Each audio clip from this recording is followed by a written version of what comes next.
Good evening friends. तो आप लोगों ने जैसा कहा था कि यूपीएमआरसी एससीटी और जेई का मेडिकल एग्जामिनेशन कैसा होता है, क्या क्या टेस्ट होते हैं, तो उसके बारे में इस वीडियो में मैं एक्सप्लेन करूंगा। तो यूपीएमआरसी एससीटी और जेई का मेडिकल, एससीटी और जेई के मेडिकल में थोड़ा सा डिफरेंस होता है, वो थोड़ा सा डिफरेंस इसमें देख लेंगे। और इसमें कुछ टेस्ट हैं जिनके बारे में मैं वहाँ पे कैसे टेस्ट क्या हुआ था, क्या होता है, उसके बारे में मैं एक एक करके एक्सप्लेन करूंगा। जैसे पहला हो गया हमारा आई टेस्ट हो गया। आई टेस्ट में दो चीज़ें टेस्ट होती हैं, ईयर और नोज हो गया। ईयर नोज हो गया और आई टेस्ट में भी दो जगह टेस्ट कराना पड़ता है, इसके बारे में डिस्कस करेंगे। उसके बाद हमारा यूरिन टेस्ट होता है। यूरिन टेस्ट कैसे क्या होता है वहाँ पे डिस्कस कर लेंगे। चेस्ट एक्सरे, लार्ज सर्जरी, और इसके अलावा भी तीन तीन टेस्ट और हैं, उसके बारे में डिस्कस करेंगे। लेकिन इससे पहले हम देख लेते हैं कि जो हमारा एडवर्टाइजमेंट में आया था उसमें किस किस कैटेगरी में मांगा है। जैसे A1 A2 ऐसे सब दिया रहा, किस कैटेगरी में कौन सा टेस्ट लाई करता है और कितना। जैसे कुछ बच्चे पूछ रहे थे कि आग का पावर कितना होना चाहिए, तो ये सब चीजें पहले तो आप एडवर्टाइजमेंट देख लीजिए वहाँ का मेडिकल, और जो भी कैटेगरी दे रखी है उसका क्या, किस कैटेगरी में कितना पावर होना चाहिए, लाई करना चाहिए, उसके बारे में बता देता हूँ। उसके बाद मैं ये सारे टेस्ट में क्या क्या क्या हुआ था वो बताऊंगा। तो वीडियो में बने रहिए। और रुक जाइए एक मिनट। तो ये हमारा एडवर्टाइजमेंट था यूपी मेट्रो रेल कॉरपोरेशन का। तो इस एडवर्टाइजमेंट में हम मेडिकल कैटेगरी पे जाएंगे सीधे। मेडिकल में देखेंगे डीबी पहले होता है एससीटीओ में, फिर उसके बाद मेडिकल के लिए बुलाया जाता है। कुछ दिनों बाद मेडिकल के लिए बुलाया जाता है या तुरंत ही मेडिकल करा दिया जाता है, दोनों प्रोविजन होते हैं, जैसा उनकी सुविधा हो। ये लखनऊ में ही होता है, वहाँ पे अवध हॉस्पिटल करके है, वहाँ पे होता है। जैसे एससीटीओ का इसके मेडिकल पॉइंट पे जाते हैं पहले। बॉन्ड वगैरह कितना देना होता है ये तो बाद में बता दूंगा मैं। तो मेडिकल पॉइंट पे आते हैं हम, ये रहा मेडिकल पॉइंट। तो इसमें दोनों का देख लेते हैं यहाँ पे। देखिए यहाँ पे पॉइंट दे रखा है, for the post of junior engineers post code NE01 and NE02 the selection methodology will comprise two stage process, written test followed by document with a medical examination in A1 category। अब ये ध्यान से रखिएगा, junior engineer का क्या है, medical examination in A1 category not below A3 category. मतलब आप A1 से A3 तक लाई कर सकते हो, मतलब ये लास्ट आपका A3 है। जो जूनियर इंजीनियर्स हैं उनका लास्ट A3 है। प्लस असिस्टेंट मैनेजर का भी देख लेते हैं, followed by document verification medical in executive category.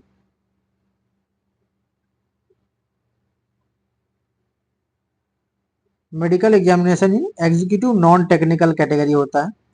और मेन तो एससीटीओ का ही होता है। एससीटीओ का देख लीजिए, एससीटीओ का मेडिकल जो होता है ये हो गया रिटन टेस्ट साइको क्वालिफाइड। और कुछ लोग पूछ रहे थे कि साइको कितने नंबर तक देना चाहिए, तो आपका आप क्वालिफाइड हो टेस्ट में तो साइको आपको देना चाहिए।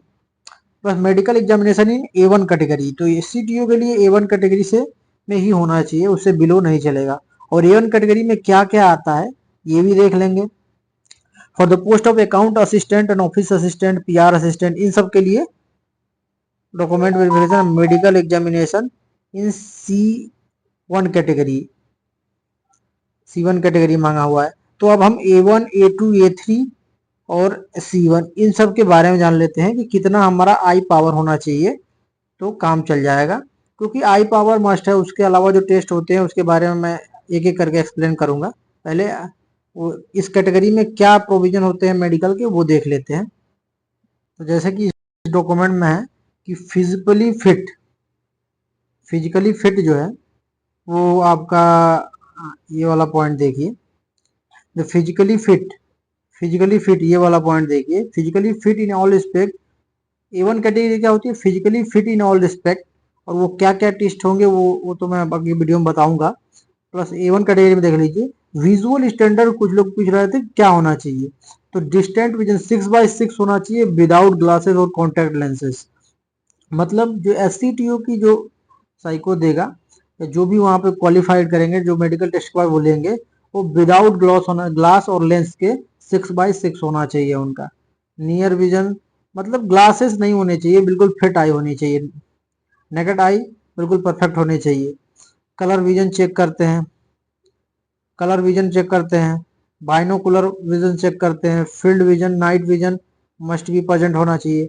और ये देखिए, glasses contact lens are not allowed, ये मस्ट है। A1 कैटेगरी में ग्लासेस और contact lens are not allowed, LASIK surgery not allowed, अगर आंख में आपने सर्जरी करा के सही कराया है तो वो भी अलाउड नहीं है, वो भी चेक करते हैं वो।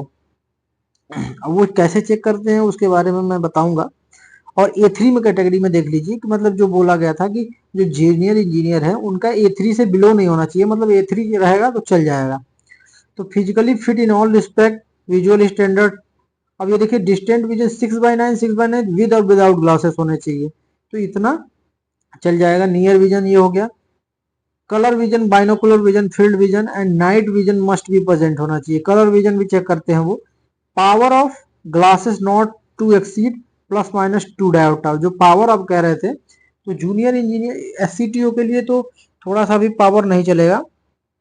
मे बी अगर वहां आप टेस्ट पास कर गए, बिना ग्लास के, बिना चश्मे के आप टेस्ट पास कर गए, तो आपको सेलेक्ट कर लिया जाएगा। और हाँ, और एक चीज ये भी बता दूं कि सिलेक्शन के बाद अगर आपके आंख में कोई प्रॉब्लम होता है, SCTO के पोस्ट पे अगर आप जाते हैं, तो ऐसा नहीं है कि आपको निकाल दिया जाएगा, आपको वहीं पे तब आपको ग्लासेस लगाने की अनुमति होती है। लेकिन जो उन्हें रिक्रूटमेंट करनी होती है वो विदाउट ग्लासेस लोगों को करनी होती है, जो परफेक्ट आई होनी चाहिए। और कलर विजन के लिए तो कोई वो दूसरा रास्ता ही नहीं है, कलर विजन का परफेक्ट होना चाहिए। पावर ऑफ ग्लासेस जो है, अगर जूनियर इंजीनियर है तो उसके लिए +- 2 डायोप्टर से ज्यादा नहीं होना चाहिए। और लैसिक सर्जरी तो मतलब ज्यादा बड़ी सर्जरी नहीं होनी चाहिए, ठीक है। और उसमें आपका C1 कैटेगरी था आपका, और जो बाकी पोस्ट थे वहां C1 कैटेगरी था। उसमें क्या, फिजिकल फिट और visual standard distant 6/12 6/12 with in 18 with और ग्लासेस, नियर विजन दिसना विदाउट ग्लासेस व्हेन रीडिंग और क्लोज वर्क इज रिक्वायर्ड। तो इसके लिए ज्यादा थोड़ा ग्लासेस वगैरह हो तो चल जाता है, तो इसमें कोई प्रॉब्लम नहीं है। तो ये आप लोगों को दिख गया। अब मैं एक एक टेस्ट के बारे में एक्सप्लेन कर देता हूँ कि एक एक टेस्ट में क्या क्या होता है, वो देख लीजिए। तो पहले मैं आई टेस्ट के बारे में बात करूंगा। देखिए, तो आप लोग को अगर मेडिकल के लिए भेजा जाएगा, तो आप लोगों को एक प्रोफार्मा वहाँ पे डॉक्यूमेंट वेरिफिकेशन, जब मेडिकल के लिए जाएंगे तो पहले आप वहाँ पे UPMRC में सेंटर पे जाएंगे, वहाँ पे आपको एक प्रोफार्मा दिया जाएगा मेडिकल के लिए, वो आप फिलअप करेंगे, ठीक है। वो आप फिलअप करने के बाद आपको भेज दिया जाएगा कि आप जिस भी हॉस्पिटल में, अवध हॉस्पिटल में एक्चुअली होता है, तो वहाँ भेज दिया जाएगा कि आप जाइए वहाँ मेडिकल कराइए। तो आप वहाँ जैसे ही पहुँचेंगे, तो वहाँ आपका परफॉर्मा पहले से ही पहुँच चुका होगा, तो वो आपको बुलाएंगे कि हाँ मेडिकल किसको कराना है। तो वहाँ पे आपका सबसे पहले जो टेस्ट होता है, चाहे SCTO हो चाहे JU, सबसे पहले आपका आई टेस्ट होता है। आई टेस्ट में मैंने A और B क्यों लिखा है, ए में क्या होता है कि आप जैसे ही एंट्री करते हैं, वहाँ पे जाएंगे तो आपको रीडिंग कराई जाएगी। सामने बोर्ड पे अल्फ़ाबेट्स लिखे होंगे, बड़े होंगे छोटे होंगे, उससे छोटे होंगे, उसकी रीडिंग कराई जाएगी। उसकी रीडिंग कराने के बाद आपसे फिर से, हाँ, उसकी रीडिंग कराई जाएगी। वो अब अगर आप रीड कर लेते हैं, तो अगर रीड कर लेते हैं छोटे बड़े अक्षर, जो वो बहुत बिल्कुल पहले बड़े होते हैं। आई टेस्ट अगर आपने कभी कराया हो तो पता होगा, अगर नहीं कराया हो, और नहीं ही कराया होगा क्योंकि आप SCTO के लिए जा रहे हैं, तो आप परफेक्ट आई होने चाहिए। तो आई टेस्ट खैर किसी ने कराया नहीं होगा तो उनको जानकारी नहीं होगी कि आई टेस्ट होता कैसे है। तो आई टेस्ट में जैसे ही आप रूम में एंट्री करेंगे, तो डॉक्टर बोर्ड पे सामने जो है अल्फ़ाबेट्स होते हैं, YBCD ऐसे लिखे होते हैं, तो आपको पढ़ना होता है। आप पढ़ेंगे और वर्ड वो छोटे करते जाएंगे, छोटे करते जाएंगे, और आपको कुछ दूर स्टूल पे बैठा दिए जाएंगे। आपको लगभग 3 मीटर दूर जो है, 3 मीटर दूर स्टूल पे बैठा दिया जाएगा। सामने बोर्ड होगा, वहां पे कलर लाइट अल्फाबेट्स होते हैं, उसमें लाइट जलते हैं कि ये थोड़े बड़े जलेंगे, थोड़े बड़े अक्षर होंगे, उसके बाद छोटे होंगे। जैसे इसी में देख लीजिए, पहले ई वाई होंगे, पहले पहले ऐसे ऐसे बड़े बड़े अक्षर होंगे। वाह, पहले यू लिखा होगा, आर लिखा होगा, टी लिखा होगा, तो ये पढ़ने होंगे। फिर उससे छोटे अक्षर ऐसे हो जाएंगे, आई टेस्ट हो जाएगा। तो अल्फाबेट्स होते हैं, उनको रीड करना होता है। उसके बाद क्या करते हैं, ये टेस्ट होने के बाद ऐसे एक एक करके सबका ये पहले टेस्ट होता है। फिर उसके बगल में एक रूम है, वहाँ पे एक डॉक्टर बैठे होते हैं, वहाँ बुलाया जाता है। वहाँ जाने के बाद वो क्या करते हैं कि आपका आई टेस्ट करते हैं, मशीन से देखते हैं। जो आई टेस्टिंग मशीन होता है उससे देखते हैं कि आपके आंखों में कोई सर्जरी वगैरह तो नहीं हो रखी है। वो चीज़ें मेन इंपॉर्टेंट होती है, कोई आपने लेंस तो नहीं लगा रखा है, या सर्जरी तो नहीं करा रखी होगी। ये चीज़ वो डॉक्टर देखते हैं। वही डॉक्टर जो होते हैं, और आपसे एक बुक से कलर विजन टेस्ट करते हैं। और कलर विजन टेस्ट में आप लोग गूगल पे सर्च करेंगे कलर विजन टेस्ट, तो उसमें ऐसे देखेंगे बुक टाइप, अक्षर टाइप आते हैं, जैसे में डॉट डॉट होते हैं, उसमें 8 लिखा होता है, 75 लिखा होगा, 69 लिखा होगा। तो आपको पढ़ना होता है। तो वो आप गूगल पे देखेंगे तो वहाँ मिल जाएगा कि कलर विजन टेस्ट में कौन सी बुक का यूज करते हैं।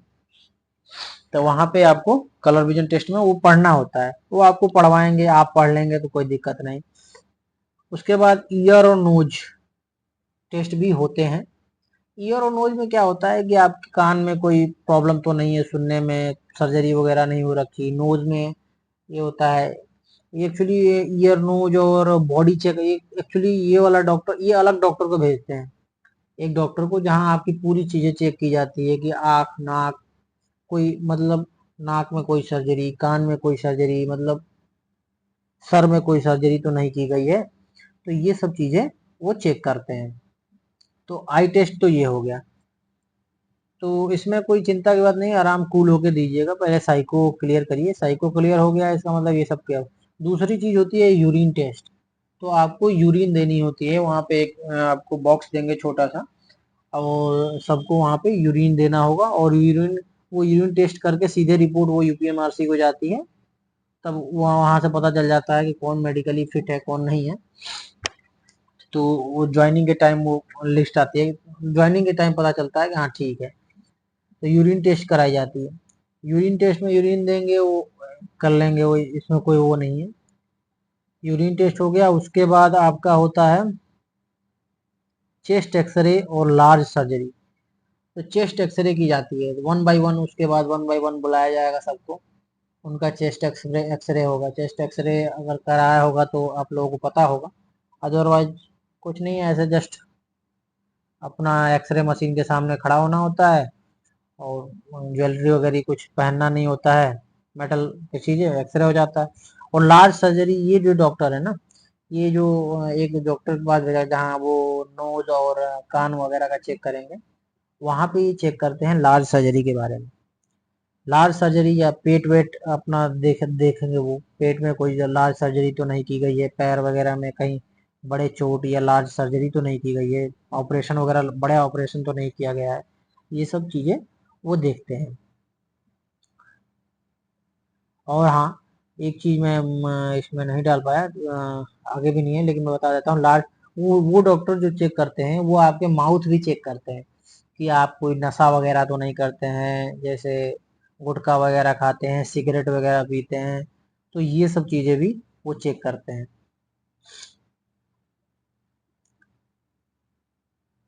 और जैसे में अगर दांत में वो उसको क्या बोलते हैं, डेंटिस्ट, थोड़ा प्रॉब्लम होता है, ब्लैक ब्लैक सा हो जाता है, वो सब चीजें हो, तो भी वो भी चेक करते हैं, उसमें प्रॉब्लम हो सकती है। हाँ, वो सबको नहीं होती है प्रॉब्लम, हल्का फुल्का काला तो हो जाता है, लेकिन जो ज्यादा सिगरेट पीता है, गुटखा खाता है, तो वो सब चीजें हो जाती हैं। तो वो ध्यान में रखिएगा। अगर खाते हो तो छोड़ दीजिए, सिगरेट पीना भी छोड़ दीजिए। तब तक मैं भी सही हो जाए।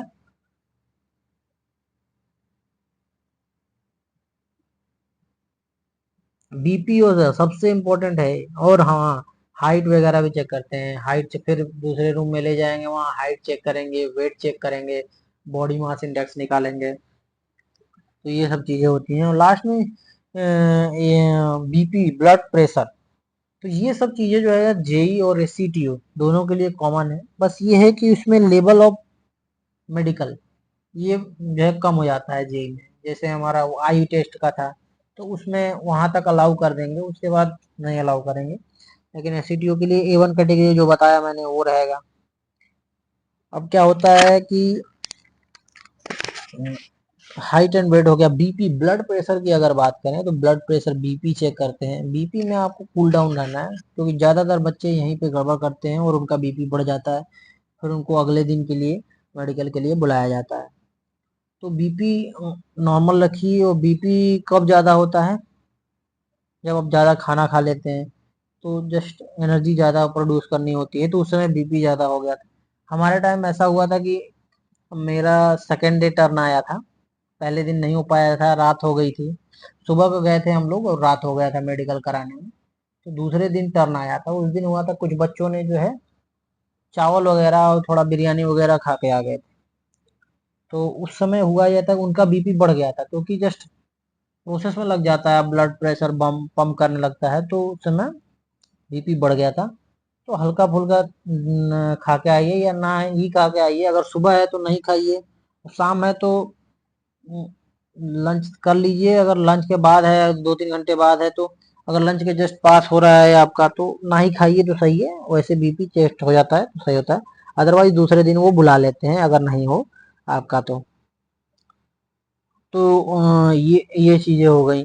उसके बाद एक ये जो लड़कों का है, वो ये भी टेस्ट करते हैं। टेस्टिकल और हाइड्रोसिस जो होते हैं, ये भी वो चेक करते हैं। तो ये जस्ट एक तरह से ऐसे टॉर्च जला के देख लेते हैं, कोई सर्जरी वगैरह तो नहीं की गई है, ये सब चीजें बस देख लेते हैं। और कोई ज्यादा स्पेसिफिक नहीं होता है, स्पेसिफिक चेकअप नहीं होता है। तो ये हो गया आपका, इतने टेस्ट होते हैं। बाकी आपका ये मेडिकल यूपीएमआरसी एससीटीओ जेई मेडिकल हो गया। आई टेस्ट, ईयर नोज बता ही दिया, यूरिन, चेस्ट एक्सरे, लार्ज। और दांत वगैरह का ध्यान रखिएगा, जो मैंने बताया था, क्योंकि एक मेरे साथी जो है उसके प्रॉब्लम हो गई थी। दांत में हल्का सा ब्लैक स्पॉट था, वो कह रहे थे कि कुछ खाते तो नहीं हो। तो ये चीजें हो जाती हैं। बीएमआई है और टेस्टिकल हाइड्रोसिस, ये चेक करते हैं। और उसके बाद जो है कुछ बच्चों का मैंने लाइव किया था, तो उस पर कमेंट्स आए हैं, तो सोच रहा हूँ कि उसके आंसर भी दे दूं। और चैनल अच्छा लगे तो सब्सक्राइब कर लीजिएगा। और लिंक, टेलीग्राम चैनल है हमारा, वहाँ पे ज्वाइन कर लेंगे तो अगर कोई क्वेश्चन पूछते हैं तो वहाँ आंसर दे देंगे आप लोगों को। इससे ज़्यादा कोई और रिलेटेड हो तो। प्लस डॉक्यूमेंट वेरिफिकेशन के बारे में भी, डॉक्यूमेंट वेरिफिकेशन देखिए, डॉक्यूमेंट वेरिफिकेशन किसी और दिन होता है, मेडिकल किसी और दिन होता है, और उसके बाद ज्वाइनिंग आता है कुछ दिनों बाद। तो उनके आंसर दे देता हूँ, जो कुछ इम्पोर्टेंट क्वेश्चन पूछे थे उनके आंसर दे देता हूँ। और जैसे इनका कि पहले क्वेश्चन है इनका कि एससीटीओ का मेडिकल पर बना दीजिए वीडियो। ठीक है, ये वीडियो तो बन गया। स्ट्रिक्ट नहीं होता है, बिल्कुल नॉर्मल होता है। कितने नंबर वालों को साइको की तैयारी करनी चाहिए? तो साइको की तैयारी आप लोगों को जो है, ये कह रहे हैं कितने नंबर वालों को साइको की तैयारी करनी चाहिए। तो जिन जो क्वालिफाइड है टेस्ट में, जो साइकिल के लिए एलिजिबल हैं, और सबको साइको की तैयारी की जानी चाहिए। क्योंकि एससीटीओ की वेटिंग काफ़ी क्लियर होती है। मैंने पिछले वीडियो में भी बता रखा है कि 400 जितने भी साइको में क्वालिफाइड हो गए थे उनको ज्वाइनिंग करा ली गई है। तो इसलिए सबको तैयारी करनी चाहिए। चश्मा -2, ये इन्होंने पूछा है कि चश्मा जो है -2 से थोड़ा ज़्यादा हो तो चल जाएगा क्या? तो ये -2 से ज़्यादा, थोड़ा ज़्यादा, कितना ज़्यादा थोड़ा है, अगर आप वहाँ अगर टेस्ट में नहीं पकड़े जाते हैं तो जेई के लिए तो चल जाएगा, एससीटीओ के लिए बिल्कुल नहीं चलेगा। एससीटीओ के लिए तो चश्मा ही नहीं चलेगा। और एग्ज़ाम कब तक होगा? एग्ज़ाम का आइडिया यार ये हो जाना चाहिए 10-15 दिनों में, क्योंकि ये एग्ज़ाम तो यूपीएमआरसी किसी को देती है, टीसीएस वगैरह को वो कराती है। तो जब उनकी प्रिपरेशन हो जाएगी वो करा लेंगे, ज़्यादा दिन नहीं लगाते हैं, क्योंकि यूपीएमआरसी को भी एससीटीओ की काफ़ी ज़रूरत है। और ये क्या एससीटीओ को ट्रेनिंग में सैलरी मिलती है क्या? हाँ मिलती है, ट्रेनिंग में सैलरी मिलती है।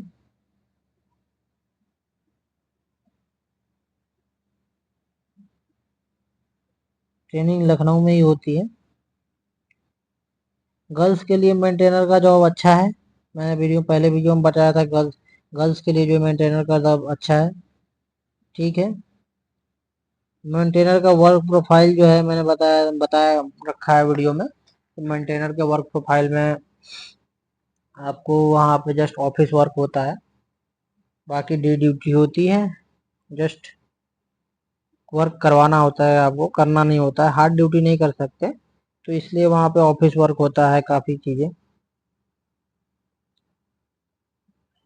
फाइनल सिलेक्शन कितने क्वेश्चन पे होगा? तो फाइनल सिलेक्शन जो आप कह रहे हैं कि फाइनल सिलेक्शन कितने क्वेश्चन पे होगा, तो फाइनल सिलेक्शन आपका क्वेश्चन नहीं डिसाइड होते हैं आपके, वो कुछ क्वेश्चन जो मैंने एक वीडियो में एक्सप्लेन कर रखा है कि किसको कितना क्वेश्चन अटेम्प्ट करना, उस पीडीएफ में भी दे रखा है जो टेलीग्राम लिंक पे अवेलेबल है चैनल पे। उस पीडीएफ में भी है कि किसको कितना क्वेश्चन करना है, और उसका वीडियो भी बना दिया है मैंने, किसको किस पार्ट में कितना क्वेश्चन करेंगे तो आप क्वालिफाइड हो जाएंगे। और उतना ही मान के चलिए, उतना अटेम्प्ट करिए तो आप क्वालिफाई हो जाएंगे। डॉक्यूमेंट वेरिफिकेशन के बारे में वीडियो बना देंगे। डॉक्यूमेंट वेरिफिकेशन में आपका पूरा दिन लग जाता है डॉक्यूमेंट वेरिफिकेशन में। कौन स्टेशन कंट्रोलर? मैंने बताया था कि सबको स्टेशन कंट्रोलर नहीं बनाते हैं, ट्रेन ऑपरेटर, ज़्यादातर लोग ट्रेन ऑपरेटर बनते हैं, और कोई वो नहीं होता चूज करने का, वो जस्ट बना देते हैं। स्टेशन कंट्रोलर सब बनना चाहते हैं, लेकिन ट्रेन ऑपरेटर सबको बनाते हैं। प्रैक्टिस सेट का वीडियो बनाते रहिए। प्रैक्टिस सेट का वीडियो मैं बनाता रहूँगा, थोड़ा टाइम लग गया ये सब चीज़ों में, तो मैं आज से ही आज से एक प्रैक्टिस सेट भी करवा देता हूँ। आज आज ही करवा दूंगा, एक प्रैक्टिस सेट का वीडियो आप लोगों को मिल जाएगा। अब डेली एक प्रैक्टिस सेट करवाऊंगा, और जिससे आप लोगों का प्रैक्टिस हो जाए।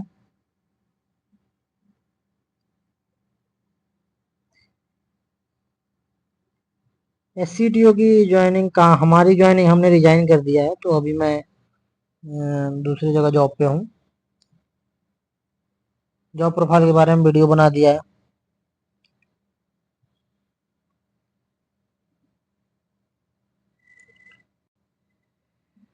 ओके, तो ठीक है, और कुछ अगर क्वेश्चन हो तो टेलीग्राम चैनल पे पूछिएगा। और ज़्यादा क्वेश्चन हो जाएंगे तो एक लाइव वीडियो रख लेंगे, वहाँ पे आप लोग चैट में जितना क्वेश्चन पूछेंगे उसके आंसर हम दे देंगे। तो आप लोग बताइए अगर रखना हो लाइव लाइव वीडियो रखना हो। पिछले वीडियो में तो चैट ऑन नहीं हो पाया था, तो लाइव वीडियो में एक लाइव वीडियो बना रखा हूँ मैं क्वेश्चन आंसर का। लेकिन अगर आगे लाइव वीडियो एक रख लूँगा, अगर क्वेश्चन आंसर ज़्यादा है तो चैट में आप पूछ लीजिएगा, तुरंत तुरंत मैं उनके आंसर कर दूंगा। और